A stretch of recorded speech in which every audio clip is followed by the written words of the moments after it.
বেতনের বৈষম্যে উত্তাল ইন্দোনেশিয়ার রাজধানী জাকার্তা। দাবি আদায়ে রাস্তায় নেমেছে শত শত বিক্ষোভকারী। চালকবিহীন স্পিডবোট ব্যবহার করে ইউক্রেনীয় গোয়েন্দা জাহাজ ডুবিয়ে দিল রাশিয়া। যুক্তরাষ্ট্রের নতুন কৌশলে বিপাকে স্যামসাং ও এসকে হাইনেক্স। চীনে চিপ উৎপাদনের লাইসেন্স বাতিল।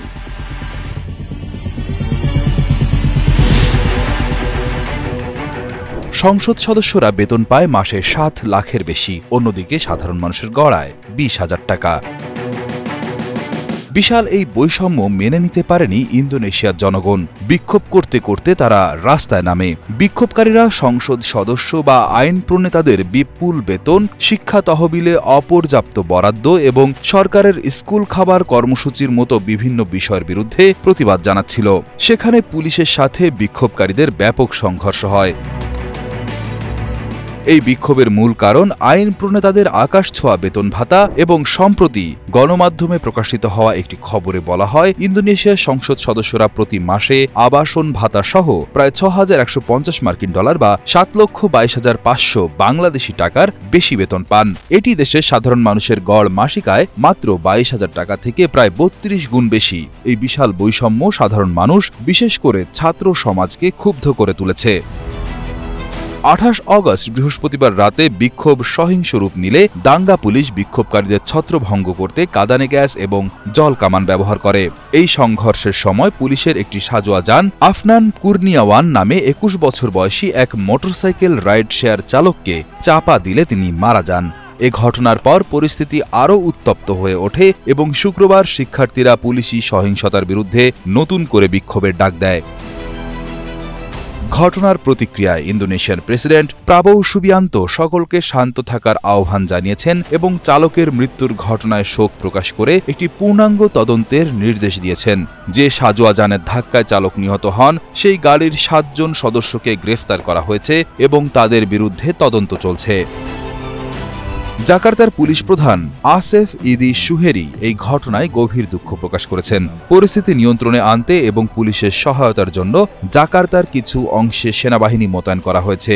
এই বিক্ষোভ শুধু জাকার্তায় সীমাবদ্ধ থাকেনি, অন্যান্য বড় শহরেও ছড়িয়ে পড়েছে। সাধারণ মানুষ ও শিক্ষার্থীরা বলছেন সরকারের দুর্নীতি এবং সাধারণ মানুষের অর্থনৈতিক দুর্দশার মধ্যে আইন প্রণেতাদের এই বিপুল সুযোগ সুবিধা কোনোভাবেই মেনে নেওয়া যায় না। গত ৩০ অগস্ট শনিবার ইসরায়েলের হোস্টেজেস স্কোয়ারে হাজার হাজার মানুষ জড়ো হয়ে গাজায় আটকে থাকা সব বন্দীদের মুক্তির জন্য একটি চুক্তির দাবি জানিয়েছেন।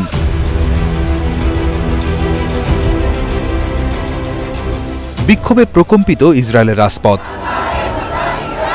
প্রধানমন্ত্রী বেনিয়ামিন নেতানিয়াহুর গোয়ার্তুমিতে জিম্মিদের জীবন বিপন্ন হচ্ছে বলে মনে করছে ইসরায়েলের জনগণ। এ সময় বিক্ষোভকারীরা একটি বিশাল ব্যানার প্রকাশ করেছেন যাতে ডোনাল্ড ট্রাম্পকে ইতিহাস গড়তে এবং গাজায় আটকে থাকা বন্দীদের মুক্তির জন্য একটি চুক্তি করার আহ্বান জানানো হয়েছে।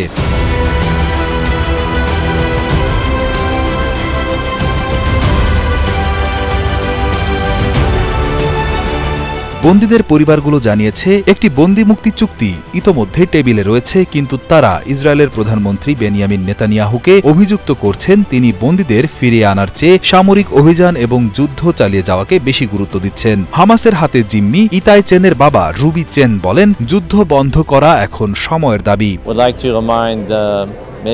এটি আমার কাছে ভিয়েতনাম যুদ্ধের মতো শোনাচ্ছে। তৎকালীন প্রেসিডেন্ট নিক্সনও ভেবেছিলেন যুদ্ধ দীর্ঘায়িত করে তিনি আরও কৌশলগত লক্ষ্য অর্জন করতে পারবেন, কিন্তু ভিয়েতনাম যুদ্ধ ২ বছরের জন্য বাড়ানোতে ৮,০০০ মার্কিন পরিবার তাদের প্রিয়জনদের হারায়। আমি মনে করি এটি প্রধানমন্ত্রী বেঞ্জামিন নেতানিয়াহুর সাথেও তুলনা করা উচিত। আইডিএফ চিফ অব স্টাফ বলেছেন তারা সমস্ত সামরিক লক্ষ্য অর্জন করেছে এবং এখন সময় এসেছে একটি কূটনৈতিক চুক্তির মাধ্যমে সামরিক সাফল্যকে দৃঢ় করার।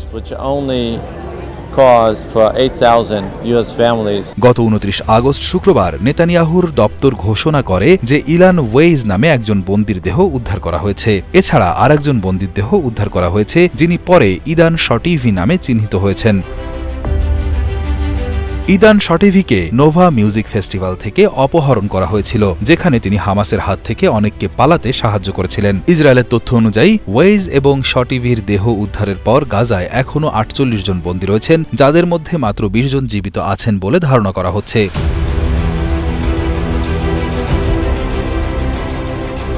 এই ঘটনা বন্দীদের পরিবার এবং সাধারণ মানুষের মধ্যে ক্ষোভ ও হতাশা বাড়িয়ে দিয়েছে। বিক্ষোভকারীরা বলছেন এই বন্দীদের জীবন বাঁচাতে দ্রুত একটি চুক্তির প্রয়োজন। তারা চান সরকার যুদ্ধের চেয়ে বন্দীদের মুক্তিকে অগ্রাধিকার দিক। এই পরিস্থিতি ইসরায়েলের রাজনৈতিক ও সামাজিক পরিস্থিতিকে আরও জটিল করে তুলেছে। সবাই এখন একটি শান্তিপূর্ণ সমাধানের অপেক্ষায়, যাতে বন্দীরা তাদের পরিবারের কাছে ফিরে আসতে পারেন। মাঝ নদীতেই ডুবে গেল বিশাল এক গোয়েন্দা জাহাজ। 28 আগস্ট দানিউব নদীর বদ্বীপ এলাকায় রাশিয়ার হামলায় এভাবেই ডুবে যায় ইউক্রেনীয় নৌবাহিনীর সবচেয়ে বড় গোয়েন্দা জাহাজ সিমফেরোপল। হামলায় জাহাজটিতে থাকা একজন নাবিক নিহত ও কয়েকজন আহত হন। এছাড়া বেশ কয়েকজন নাবিক এখনও নিখোঁজ রয়েছে বলে জানিয়েছে ইউক্রেন। অন্যদিকে মস্কো এই হামলার দায় স্বীকার করে জানিয়েছে মনুষ্যবিহীন একটি স্পিডবোট ব্যবহার করে এই আক্রমণ চালানো হয়েছিল। রুশ প্রতিরক্ষা মন্ত্রণালয় হামলার মুহূর্তের একটি সাদাকালো ভিডিও প্রকাশ করেছে। ভিডিওটিতে জাহাজটির আকৃতি এবং নকশা যাচাই করে বার্তা সংস্থা রয়টার্স সেটিকে ইউক্রেনীয় নৌবাহিনীর গোয়েন্দা জাহাজ সিমফেরোপল বলে দাবি করে। উল্লেখ্য, 2019 সালে তৈরি হওয়া লাগোনা ক্লাসের সিমফেরোপল নামের এই জাহাজটি রাডার, ইলেকট্রনিক ও অপটিক্যাল নজরদারির কাজে ব্যবহার করা হয়। 2014 সালের পর ইউক্রেনের নৌবাহিনীতে যুক্ত হওয়া সবচেয়ে বড় জাহাজ এটি। স্মার্টফোন, কম্পিউটার এবং অন্যান্য ইলেকট্রনিক্স ডিভাইসের জন্য অত্যাবশ্যকীয় প্রসেসর এবং মোবাইল চিপ তৈরির ক্ষেত্রে এখন বড় ধরনের সমস্যায় পড়তে যাচ্ছে দুটি বিশ্ববিখ্যাত কোম্পানি স্যামসাং এবং এসকে হাইনিক্স। যুক্তরাষ্ট্র সরকার তাদের উপর নতুন করে কিছু কঠোর নিয়ম আরোপ করেছে, যার ফলে চীনে তাদের চিপ তৈরির কারখানাগুলোতে প্রয়োজনীয় আমেরিকান যন্ত্রপাতি পাঠানো কঠিন হয়ে পড়েছে। এতদিন স্যামসাং এবং এসকে হাইনিক্স বিশেষ অনুমতি নিয়ে চীনে তাদের কারখানা চালাচ্ছিল। এই অনুমতিপত্র বা ছাড়পত্রের কারণে তারা যুক্তরাষ্ট্রের তৈরি অত্যাধুনিক চিপ তৈরির সরঞ্জাম বিনা বাধায় চীনে নিয়ে যেতে পারত। কিন্তু এখন সেই অনুমতি প্রত্যাহার করে নেওয়া হয়েছে। এর ফলে ভবিষ্যতে এই কোম্পানিগুলোকে চীনে নতুন কোনো যন্ত্রপাতি পাঠাতে হলে প্রতিটি চালানোর জন্য আলাদা করে লাইসেন্স বা অনুমতি নিতে হবে। এই কঠোরতা মূলত 2022 সালে যুক্তরাষ্ট্র সরকারের দেওয়া এক বড় সিদ্ধান্তের অংশ। সে সময় তারা চীনের কাছে উন্নত চিপ তৈরির প্রযুক্তি বিক্রি সীমিত করার জন্য কিছু নিয়ম জারি করেছিল, কিন্তু স্যামসাং এবং এসকে হাইনিক্সকে সাময়িকভাবে সেই নিয়ম থেকে অব্যাহতি দেওয়া হয়েছিল, যাতে চীনে তাদের চলমান উৎপাদন কার্যক্রম বন্ধ না হয়ে যায়। এখন সেই অব্যাহতি তুলে নেওয়া হলো।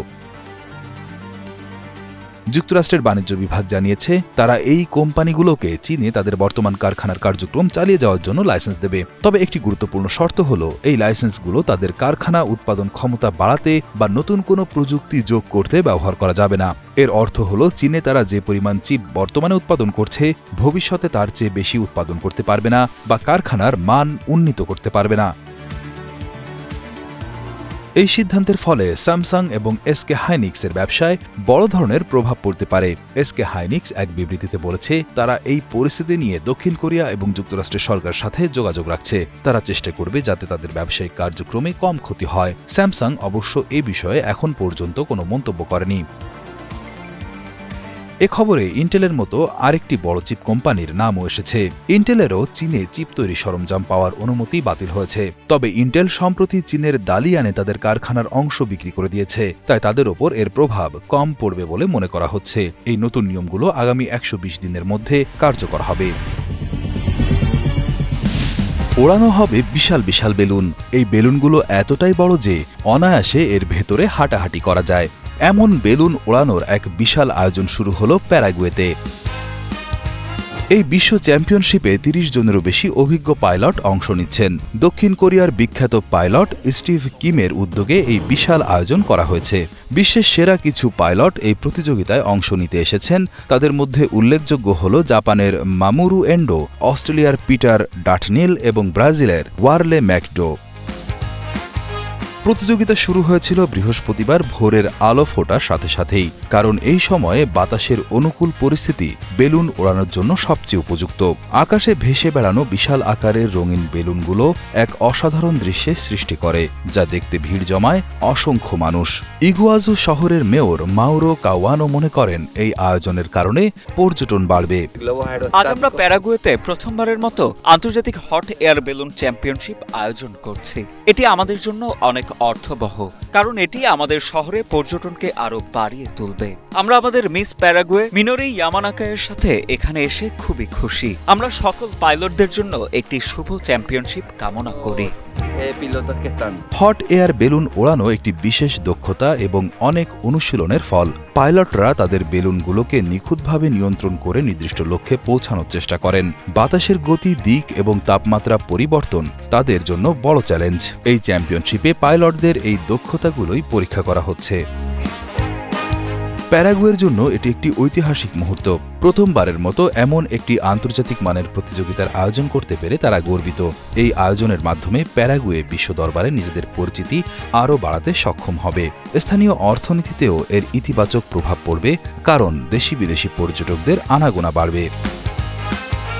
এই চ্যাম্পিয়নশিপের খবর সারা বিশ্বে ছড়িয়ে পড়েছে। যারা হট এয়ার বেলুন ভালোবাসেন এবং যারা নতুন কিছু দেখতে চান তাদের জন্য এটি একটি দারুণ সুযোগ।